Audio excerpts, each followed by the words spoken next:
Hello and welcome to my channel. I am Zodiac Bandit, and today I'm going to be talking about Skreev and Adelia from the Age of Umbra, and I have a theory, or a prediction if you will, about what their backstories are, and I feel like I'm going to be pretty close in guessing at least Adelia's. I feel like for the most part Skreev's might have been already revealed a decent amount, so I feel like I'm going to add a little bit to it, but I don't know if, how much exactly. That being said, if you aren't caught up with the Age of Umbra, I recommend not watching this video because it contains spoilers. So, spoilers for the Age of Umbra. Spoilers, spoilers, spoilers.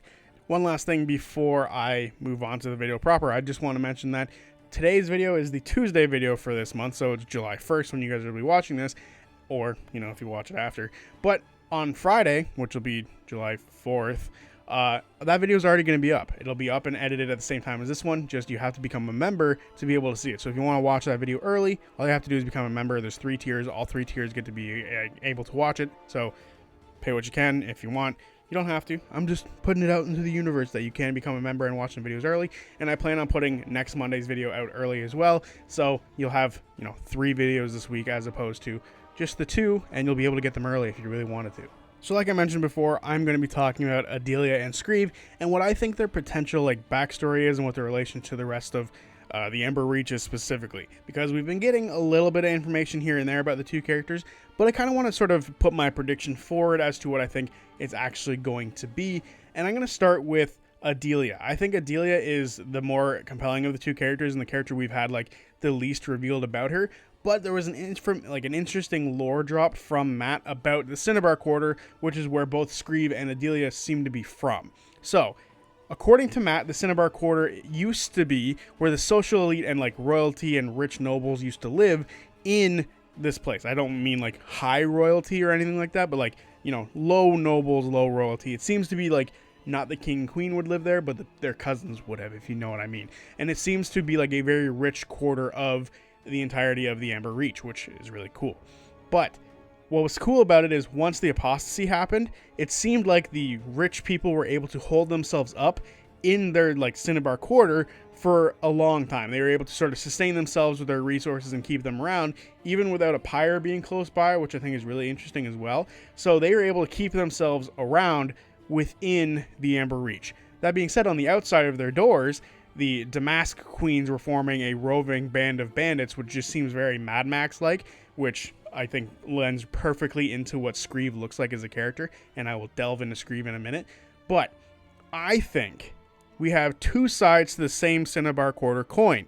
I believe Adelia was part of a rich family who sort of ran out of resources and had to join the Damask Queens, and she chose not to.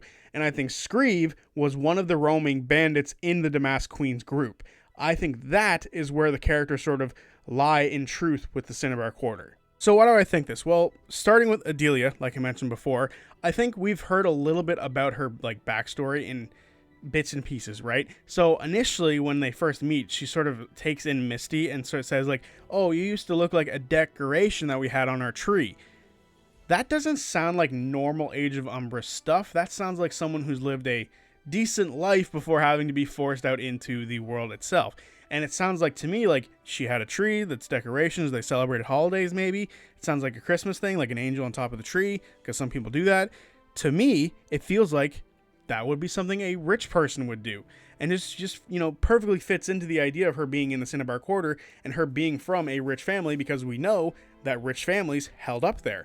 Another thing is the way she talks. She's very proper in how she talks, and it seems a little too advanced for her age, but if she was part of a rich posh family, it honestly makes sense how she's able to talk the way she does. And the last thing I want to point out sort of surrounding this character and the potential of her being from a noble family is she has a last name, which everyone says is rather strange in the Age of Umbra, because that stuff was a sign of social status. You would carry a name because your name is important. It was the banner of your family, the social status of your family. But in the Age of Umbra, that shit's not necessary. You don't need to have a last name. Most other characters have a title for their jobs. They don't have a last name. She's the only one in the group to have a last name. And I think that just points even further to the fact that she was likely a noble, a social elite, or something like that, who was living and surviving in the Cinnabar Quarter before they eventually ran out of resources. Her father joined the Damask Queens, leaving the rest of his family to be screwed, and she elected to run away instead, and eventually would go below the Cinnabar Quarter, meeting Skreev. So now moving on to Skreev, why do I think that Skreev was a part of the Damask Queens? Well, it sounds like, first of all, he claims to be from the Cinnabar Quarter, and if he wasn't with the richer elite, there's only one other option realistically, and that was to be with the Damask Queens. Not to mention, he says the Damask Queens would sort of want to kill him if they came across them, and they even mentioned, the two characters, Adelia and Skreev, even mentioned specifically the Emerald Queen, so the Emerald Damask Queen Yuri, which, you know, if you know the name of one of the people like that, you were either really close, and it sounds like he was close, he lived in the Cinnabar Quarter, or he was a part of them. And I think that is the more likely thing here. Also, it seems like with that one specifically, Yuri, the Emerald Damask Queen being named, it sounds like that's the one that Adelia's father also joined up with. And to me, this is where I think we're going into some theory territory here, as opposed to just me reiterating some stuff that we've heard and me putting pieces together. I think Skreev watched this poor girl and her family being screwed by the Damask Queens, and he elected it would be better for him to protect her. I think he looked in from the outside and saw this horrible thing happening to this family, and he thought that was one too many horrible things happening, and he elected to go underground and find Adelia and keep her safe. That's where I think the theory aspect of this comes from, and I think that's the reason he's left, and he is wanted by the Damask Queens, because you're not supposed to leave the Damask Queens. We got you. You're a part of us now.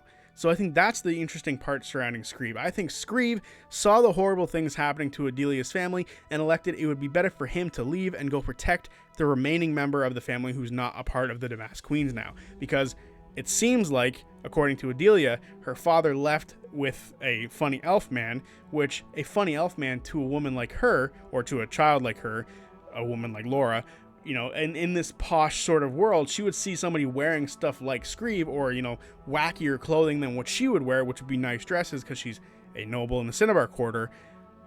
I think she would see anything that's sort of different like that and think silly elf man, right? As opposed to someone wearing serious clothing like everyone else she's come across. So realistically, I think she saw him leave to go join the Damask Queens. Skreev saw the family being screwed and elected to protect this child.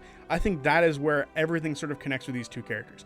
They weren't initially created with the two of them in mind, but when they saw each other's like art and they realized that the two of them were sort of in the same region, the two characters started to blend together a lot better, according to both Liam and Laura. So I get the feeling that Laura is going to be sort of part of the reason Skreev left. Now, of course, a lot of people might push towards something more tragic happening for a Liam character, because Liam's characters are all very tragic in some sort of way. So personally, could there have been more stuff happening to Skreev and then he elected to leave? Maybe. Maybe that's why he's like so infatuated with pain, because he's been forced for years and years to enjoy the pain that the Damask Queens put on him.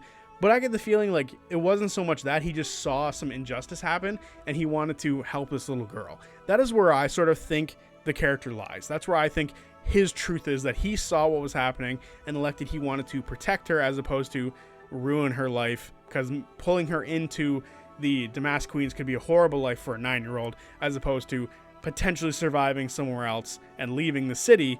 That's a better option, and maybe finding somewhere better to live, like Volcuro, like Desperlock, because the two characters really did like the idea of going to Desperlock until they learned there was no sacred pyre, right? They're like, oh, why would you want to go anywhere like Volcuro? They're filled with nasty people. The two of them want to find a better place to live, and I think that comes from Skreev. Skreev wanting to help her like live a better life because he saw the potential life she could have led with the Damask Queens. I think that is where the two characters truly connect, and I'm really looking forward to potentially learning about this and seeing if it is true, because it sounds like we're going to be interacting with some Damask Queens in the future. And some of you are probably thinking, hang on a minute, weren't you saying that these two characters were going to like betray the party or something like that? They're secretly evil.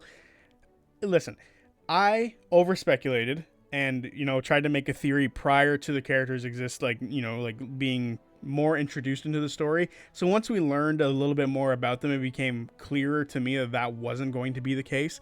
And, you know, speculation is the whole point of this channel. So for me to have speculated like that and have a theory, and at first it seemed a little suspect with the way they were sitting in the cages and how they could have easily escaped if they wanted to. You know, some people did make a good case as to like, oh, Adelia didn't want to break her lock in case she fell into the water. That's perfectly fair in my opinion. Honestly, that's a very fair way to look at not wanting for her to like fall into the water, and it makes a lot of sense. Just in case Skreev couldn't get out for whatever reason. So, and someone said, like, the reason Skreev couldn't get out was moonlight, but there wasn't that much light. Like, according to Matt, the way that, like, the sunken rampart worked was that it's, like, pitch black, and there is realistically no moonlight with the way, like, the Age of Umbra works and how it's always, like, clouded over. There's no sunlight either, realistically. It's, like, barely peeking through the clouds. So I don't think that part worked. It was simply narrative convenience that the two characters didn't break out of their cage, and it was a way for them to be introduced into the story. That's all it was. And I'm okay with accepting that, as much as I would have liked there to have been some reason as to why they were like waiting for the party, but I don't think there was. It just seems genuinely like that was the way they were supposed to be introduced, and we have now learned more information about them, so we have to adapt our theories. So overall, I don't think they're going to betray the party, and I do think that Adelia was a noble, and that or at least a social elite who had a lot of money, and like her family was able to survive for a very long time during the Age of Umbra, like through generations. And on top of that, Skreev was a Damask Queen member. She was one of the roving marauders, which just lends to my visual of him being a Valhalla boy even more. From, I keep calling them that. I don't think that's what they're actually called, but I don't care enough to look it up. From Mad Max Fury Road, and I look at him, I just imagine like those characters from Mad Max Fury Road with like the dude with the flaming guitar on the top of the truck. Like I just picture him like perfectly settling in with these people, and then him seeing this girl and going, she needs protection, and I'm going to be the one protecting her. There's something cool about that. I don't know. Anyway, let me know what you guys think down in the comment section down below about this theory, about my thoughts about this. I just kind of wanted to ramble on about these characters because honestly, I like these two a lot. They're really cool and really interesting, and have left a huge impact on the story so far, and they've been in the story for 2 episodes. That's impact right there. Anyway, let me know what you guys think down below. Let me know what modifications you think should be made to this theory or this prediction about their backstories. I'm curious to see what you guys think. And until then, wait, no. On Friday's video, you guys will be seeing my rankings for like these characters, these PCs. But if you really wanted to watch that right now, you can by becoming a member today. I feel awkward pushing that, but you know, I've YouTube told me like, you know, if you mention it, people will look at it more. So I'm gonna mention it today. Anyway, I'll see you guys on Friday and on Monday, because I plan on putting the Monday video out sooner. So if you become a member, you'll get both videos out sooner than later. Anyway, peace.